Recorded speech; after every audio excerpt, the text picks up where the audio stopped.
It's 4:25 on the day that this vlog's going out.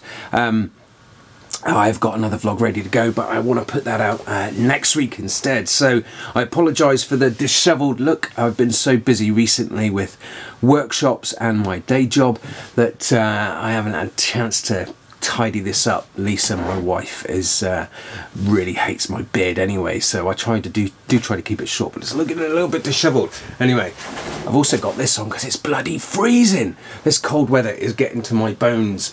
Anyway, I just want to talk to you about two things. Well, one thing actually, and the second thing is the competition results that I've been running until I got to 1,000 subscribers. That happened sometime last week, and the competition closed, and it's time to draw the winner, who will join me for a weekend of photography in Snowdonia sometime at the beginning of next year. That'll be basically the last sort of, well, it's not a workshop. I've stopped doing group workshops now. They cause far too much stress for far too little reward. Apart from personal reward, you know, I really do enjoy giving them, but the stress involved with it, along with the day job, has just proved a little bit too much, and I want to concentrate on some other things next year. So that's why I've stopped doing the group workshops, at least for now. But what I want to talk to you about, number one, is elitism in photography. Now, last night, Mike Prince, who's a fantastic photographer, he put a blog out. Remember those where you actually have to read the words and you haven't got somebody like me talking to you on screen? Well, he put a blog out, a very short blog, and here it is.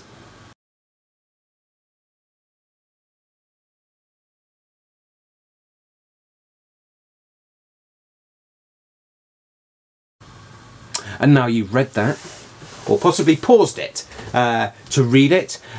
So Mike is talking about people effectively putting other photographers down because those other photographers aren't producing images that these elitists think are worthy of being representative of the art. Now, it doesn't really matter what type of image you want to do. If you've got a love of photography, you do what you want to do.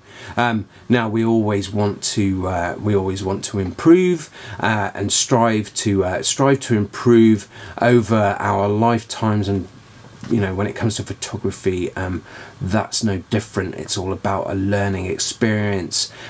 So whether you want to do just record photography, whether you want to do something which just, you know, requires minimal editing, or whether you want to be more creative and really think about it, there really is no right or wrong way, and don't let anybody tell you otherwise. If you enjoy doing what you're doing, then you carry on. Now, you can take inspiration from people, and that might help you to develop your love for photography, but you shouldn't necessarily feel too much influence, because that suggests that they're trying to impart themselves onto you. So take inspiration, but don't necessarily take influence. Now, that pearl of wisdom came from the recent On Landscape Meeting of Minds conference. I can't remember who said it. Mr. Cooper, I think. Anyway, now this all comes back to sort of some arguments that have been happening on Twitter recently. But these arguments have been going on for years anyway. But you've got these elitist type artists who are trying to put everybody else down and elevate themselves. Maybe they're not getting the recognition they feel they deserve. Well, that might be because they're not actually very good photographers. David Clapp also did a review of Alex Nail's book, and he was kind of referring to this as well, where these types of photographers all started doing classic landscape type photography, and we're talking about landscape photography here.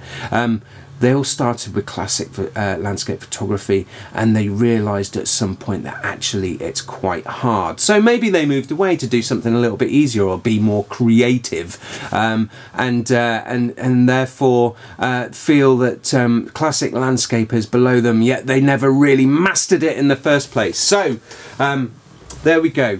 Don't listen to these idiots. Just do what you love. If you want to enter competitions with your images, you go ahead. If you don't get shortlisted, don't take it to heart. There are so many competitions. There are thousands of entrants to these things. Your images do get seen. They do get judged. And maybe on that particular day, that judge didn't particularly like the style of image. Maybe they woke up on the wrong side of bed. Maybe they'd seen an image that was particularly similar to yours, and they'd already put it through just beforehand. Maybe your image was absolutely fantastic, but it just didn't quite fit the brief. So yeah, don't get downhearted. Keep on plugging away. Keep on trying to learn and improve, and follow your heart, and don't listen to these elitist idiots that are nothing more than keyboard warriors on the internet.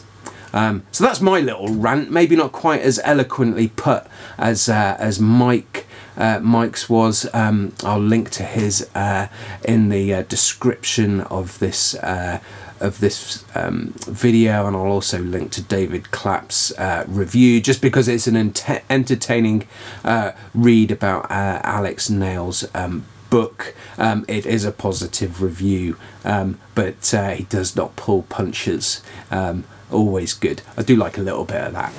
Anyway, right, so the winner of the competition. Now I've plugged in all the names into this contest winner picker. It's a random generator. There were 7 pages of names to put in. Some people commented on every vlog that had the competition attached to it, so they've got multiple entries. And you'll see the names here, and you may see the same names over and again because they've entered multiple times, and there was nothing wrong with that. But rest assured, everyone's name in there. Now I'm going to choose 3 winners. Now there's actually 2 prizes. Winner number 1 that comes up wins the workshop. No, winner number 2 wins the print of End of Time, the Iceland image that won me Outdoor Photographer of the Year back in 2014, 15, whatever it was. I forget now. It's so long ago, and I am aging rapidly.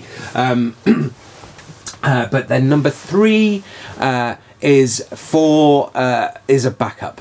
Okay, so if the person who wins the workshop is unable to attend for any reason, maybe they're abroad and they don't want to fly in. This particular prize was really only open to people in the UK, but for whatever reason, or if I can't get hold of them, I will try my level best to get hold of them. But if they don't respond, then the person's name who is number 3 will be contacted instead, and they will take the prize. I'll leave it up to the first person to contact me once I have tried to establish contact after this video, for up to 10 days, and if they don't get back in contact, then it'll go to number 3. Oh, hear the knocking there.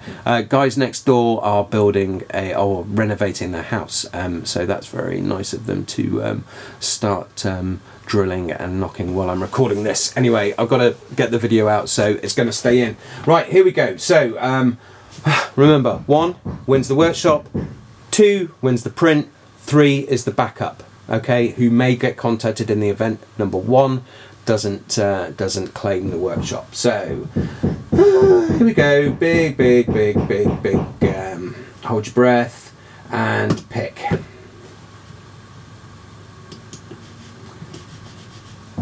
Oh look, to prove this is entirely live, I've just lost connection with my mouse, and there we go.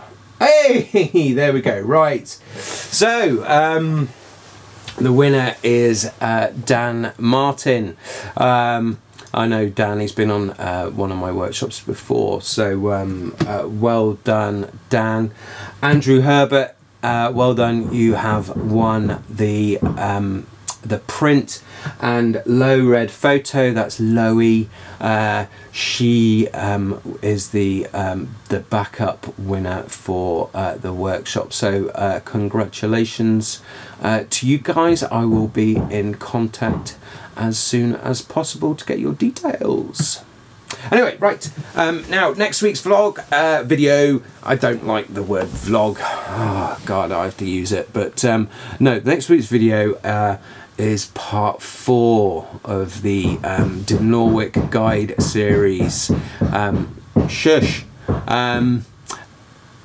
And that's a bit of a sign off, that one. There won't be any more, I haven't got any more videos planned from Nordic, so be sure to tune in for that one. I do like the end sequence, put it that way, so there's a little bit of love put into that one, but hopefully you'll enjoy it, and until next time.